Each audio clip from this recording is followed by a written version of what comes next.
The Lord reigns, let the peoples tremble. He sits enthroned upon the cherubim, let the earth quake. The Lord is great in Zion, he is exalted over all the peoples. Exalt the Lord our God, worship at his footstool, holy is he. Good morning, dear believers in Christ. In the sweet and marvelous name of our Lord and Savior Jesus Christ, I greet you all and also welcome you all to the first Sunday worship service of the 7th month of the year. God has blessed us immensely, and also he has protected our lives from different kinds of difficulties and dangers of our lives, and also enabled us to worship him in his holy splendor in our respective families. May the good Lord bless each one of us and speak to each one of us through all our prayers, praises, preaching, and information. Shall we look to Lord in prayer? Let's pray.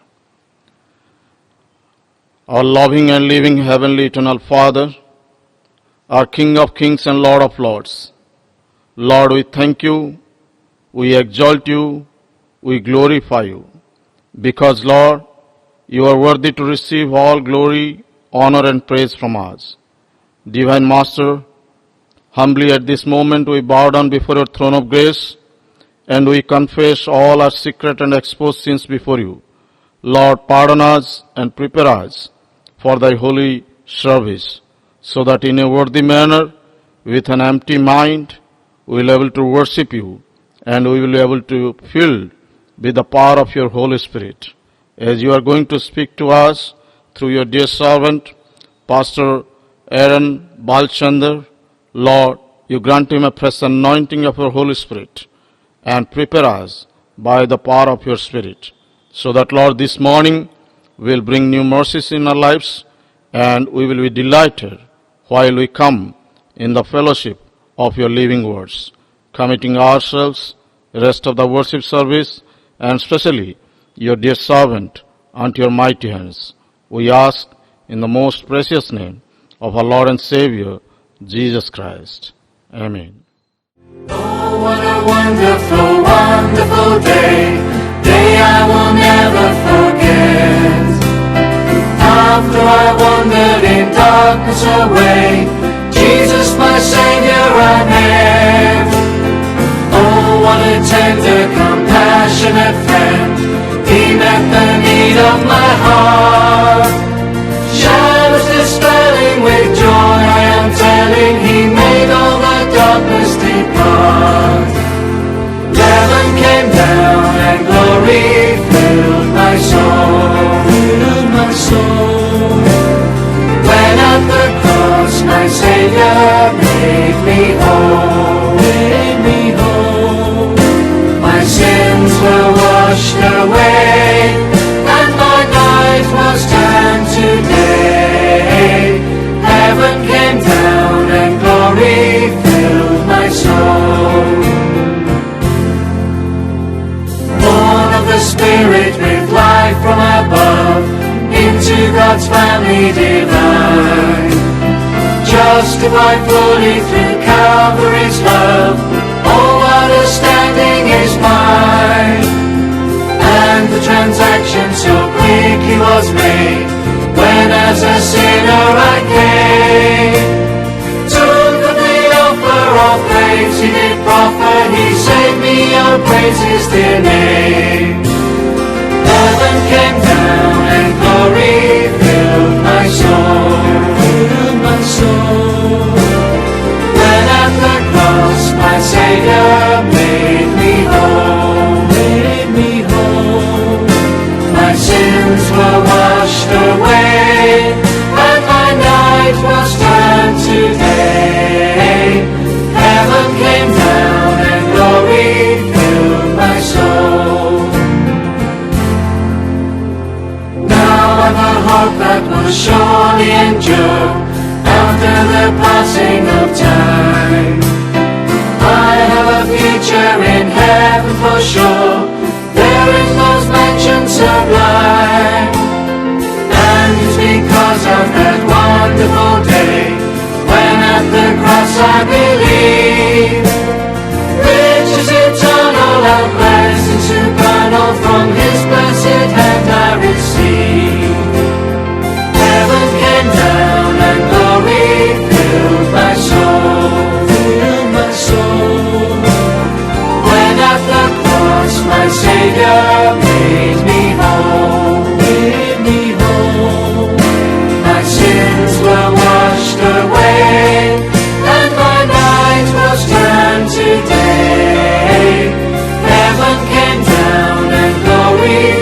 filled my soul, filled my soul.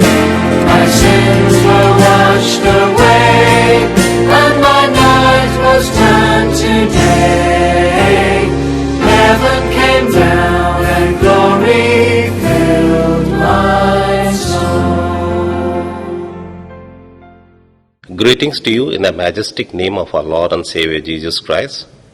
At the same time, extend a warm and hearty welcome to all watching this online English service. We are extremely happy and privileged to have in our midst Pastor Aaron Balachandar from Amazing Love Church, Bangalore. He'll be sharing the Word of God today's English service. We express our heartfelt thanks to him for accepting our invitation to share the Word of God for our church. This week, there is no much of an announcement, so I'd like to share a small thought.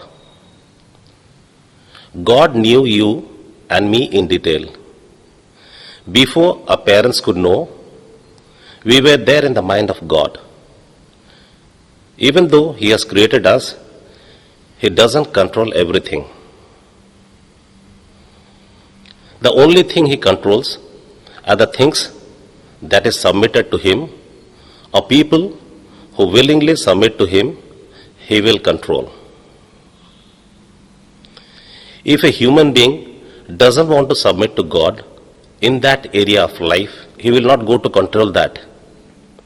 All we need to do is to submit ourselves completely. He'll be in control because He has given us something called free will. If we talk about Adam and Eve, God already knew that Adam and Eve are going to commit sin. If God was controlling them, He wouldn't have allowed them to commit sin. But God believed in the freedom of free will, and unfortunately, they disobeyed God and fell into sin, thereby losing the glory of God, because they used a choice against the will of God. If we submit our will to God to control, then He will control our lives by guiding us. The Bible says, those who count on Him and trust on Him, those who walk in His will, for Him will make a way for you to escape and not make an impossible situation for you. Lastly, have the presence of God in your life. He will lead you, He will guide you and protect you and give you success. Good morning, church family. It's such an honor for me to bring God's word to you today. I want to thank Reverend Ajaya Patra, the presbyter in charge, and Mr. Paul Sahu, the secretary of Odia Baptist Church, Berhampur, for the opportunity to speak into your life and believe that the seed that I sow will bring 100-fold harvest. Today I want to talk to you on the subject of holiness. And I want to take you to the Gospel according to John chapter 17 and help you go through the prayer that Jesus prayed for His disciples before He was taken away. The Bible says in John chapter 17, verses 17, 18 and 19, "Sanctify them through Thy truth. Thy word is truth. As Thou hast sent me into the world, even so have I also sent them into the world. And for their sakes I sanctify myself, that they also might be sanctified through the truth." You know, just before He was taken away from His disciples, the Lord Jesus prayed, I believe, the most beautiful and profound prayer that the mortal ear has ever witnessed. This is what He says: "I pray that they would be sanctified in the truth, set apart and made holy unto Him, consecrated, a hallowed people for Thyself." You know, when we understand the word sanctification, we have to understand two key things. Number one, there is a positional sanctification that takes place at the moment of salvation. And secondly, there is a practical sanctification which is a lifelong process in the life of a disciple and follower and believer of Jesus Christ. Every one of us who has trusted in the Lord for our salvation is already sanctified. The Bible tells us that we are a chosen people, a royal priesthood, a holy nation, a people set apart unto God. But I want you to also understand the importance of practical sanctification, where every believer is also going through a process of sanctification. In other words, he is going through a maturing in his faith as day by day he is being progressively conformed more and more into the image and likeness of Christ. You know, the pursuit of holiness and sanctification is a good goal to set oneself. You know, God has called us to live a life of holiness, to reflect the image of Christ to a lost and dying world. Holiness is Christ-likeness, and holy people are in the process of becoming more like Jesus. But my concern this morning, as I speak to you, is that many of us have given up on holy living. Many of us have given up on holy living. We have believed that it is an impossible thing on this side of heaven to live a holy life. But I want you this morning to see that holiness is possible on this side of heaven, and that holiness is God's will for your life, for my life, and for all of us as the body of Christ. You know, Susanna Wesley, the mother of John and Charles Wesley, had this to say about sin. Whatever weakens your reason, whatever impairs the tenderness of your conscience, whatever obscures your sense of God, or takes off the relish of spiritual things, whatever increases the authority of your body over your mind, that thing for you is sin. Now for me, that statement is great counsel. The problem with Christians today is that we don't hate sin the way God hates sin. We don't try to get away from sin the way God would get away from sin. We don't shun it or avoid it like we should. And as a result, we have become desensitized to sin. And it seems like we want to get as close to the world, as close to sin as possible, because we are focused solely on externals as evidence of what holiness should really look like. You know, down through the years, we've had a lot of rules and regulations that we think were supposed to represent holiness.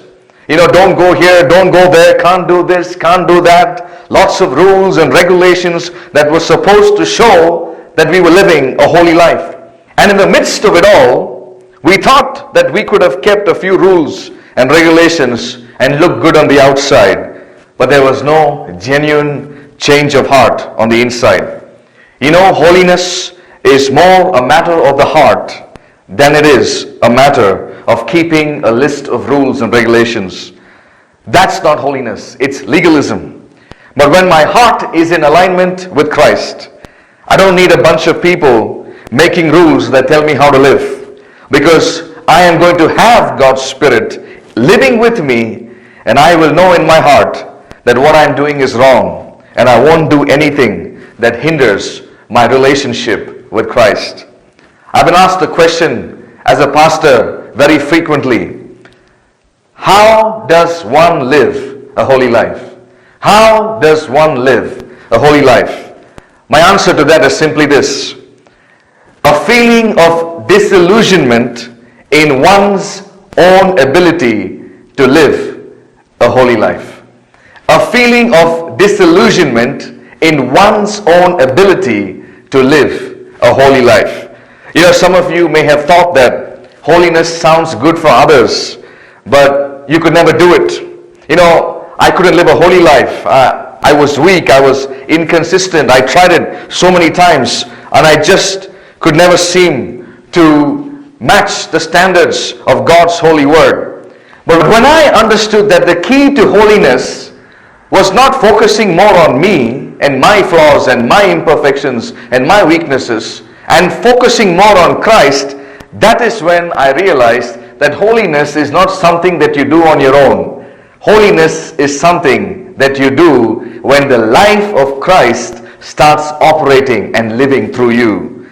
It's about what we can do when Christ starts living in and through us. And with God's help, I am here to report to you today with absolute confidence that on this side of eternity, on this side of heaven, you can live a holy life, a clean life, and a Christ-centered life for the glory of God. The next question I've been asked as a pastor is, what is the purpose of holiness? The purpose of holiness is simply this, that one is separated or set free from the life of the old man, the old passions, the old nature, into the life of the new creation, which is called holiness unto the Lord.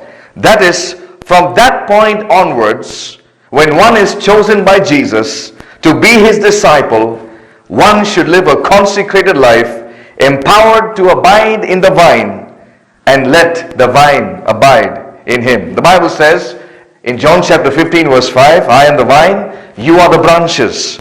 Those who stay united with me and I with them are the ones who bear much fruit, because apart from me you can do nothing.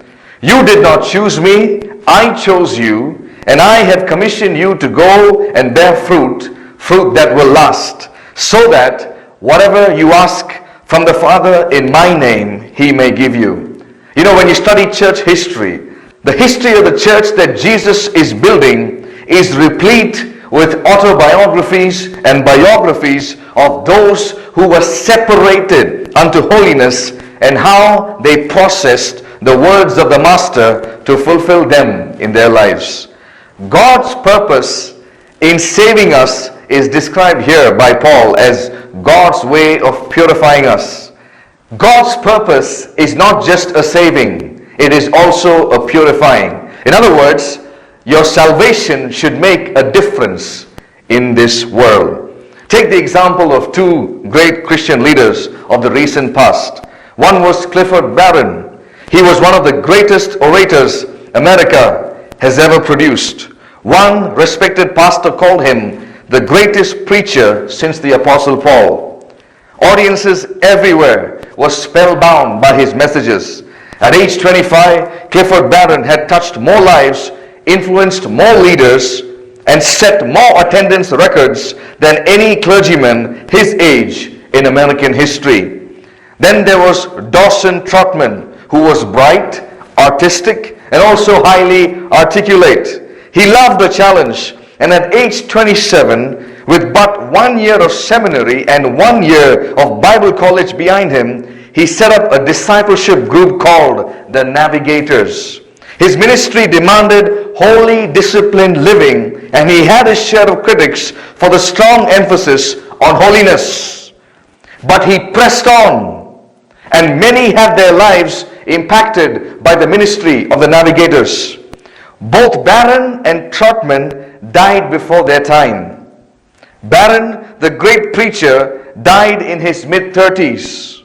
The greatest preacher since the Apostle Paul died from alcoholism and shabby financial dealings. His wife having left him with their children, he died in a third-rate motel on the western edge of Amarillo, Texas, where he left nothing when he died. Trotman, on the other hand, even though he died early, in his early 50s, from trying to save the life of a little girl who was drowning at Scroon Lake in New York, he left behind an organization that even today ministers powerfully worldwide with a staff of over 2,500 people. The difference between Barron and Trotman was this: Trotman not only preached holiness, he practiced holiness. On the other hand, Barron was simply a great preacher of holiness. That story is such a remarkable story to help you and I understand the process of ongoing sanctification, the process and importance of ongoing holiness in our lives as we continue to be conformed more and more into the image and likeness of Christ. 3 keys I want to leave with you this morning as you aspire to live a holy life. Number 1, keep the words of truth from the Bible. Keep the words of truth spoken in the Bible. You know, when Jesus walked on the earth during his ministerial days, he was very careful and very assiduous in keeping the Father's words. The Bible says in John chapter 12 verse 49, "For I have not spoken of my own initiative, but the Father who sent me has given me a command, namely, what to say and how to say it." You know, Jesus lived the words of the Father daily. There was never a gap between his listening to the Father's instructions and doing them, though he came in flesh and blood as a true human being. You know, the verse in John 17 says, "As I have sanctified myself, I sanctify them." In other words, Jesus knew the power of holiness in his life. Jesus knew that in order to accomplish the will of the Father on earth, he would have to be very careful in obeying the words of the Father.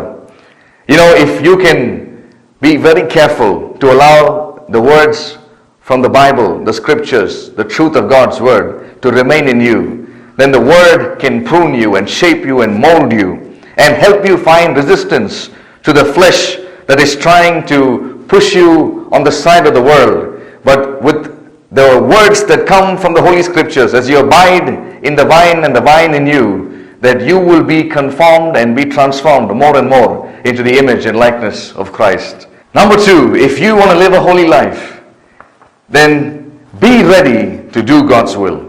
Be ready to do God's will. The Bible says in Hebrews chapter 10 verse 5, "This is why on coming into the world," he says, "it has not been your will to have an animal sacrifice and a meal offering. Rather, you have prepared for me a body. Then I said, look in the scroll of the book. It is written about me. I have come to do your will." This is the true consecration and true sanctification that I am talking about to you today. In the context of how Jesus understood the call that was upon his life from the Father, and not only that, the call in which he is commissioning his disciples so that they might live a life where they offer their bodies as a living sacrifice every moment, every day, that they might not serve sin in any form or fashion, but always willing and ready to do the will of God, whatever it may be and wherever he may call them. The third key on how to live a holy life is to always seek the help of the Holy Spirit. To always seek the help of the Holy Spirit.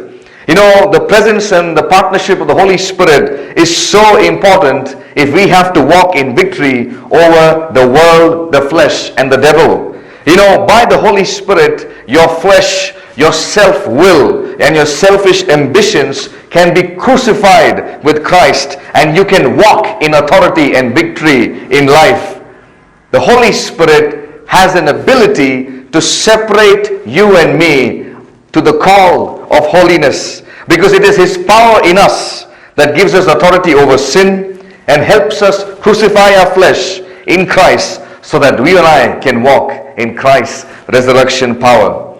I read a beautiful story about a man named Richard Wurmbrand who spent 14 years in a Nazi concentration camp. He spent several years in solitary confinement. He was tortured by brutal prison guards. This is his experience as he captures in words. He said, "If these people allow no place for Jesus in their hearts, then I have decided that I will leave not the smallest place for sin and Satan in my life." 3 keys. Are you willing to keep the words of truth in your heart? Are you willing to be available and ready to do God's will? And are you willing to seek the partnership and help of the Holy Spirit? This is such a beautiful and profound prayer that Jesus prays for his disciples, that they may be sanctified just as he lived a sanctified life, so that they will fulfill the will of the Father, just as He fulfilled the will of the Father. You know, every morning I pray this prayer. I say, Lord, thank you for choosing me out of this world. Thank you for separating me unto yourself. Thank you for the gift of the Holy Spirit who leads me every day into a life of holiness. And thank you that one day you will complete the work of transformation, sanctification, and holiness that you have authored in my life.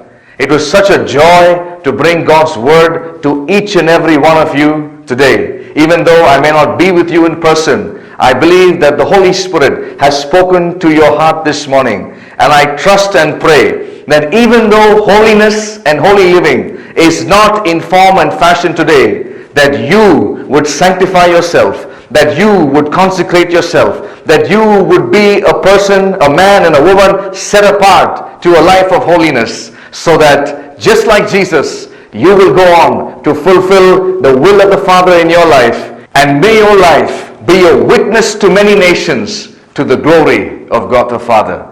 God bless you from the bottom of my heart. Dear Lord, our gracious Father, at this moment we thank you for speaking to us through your dear servant.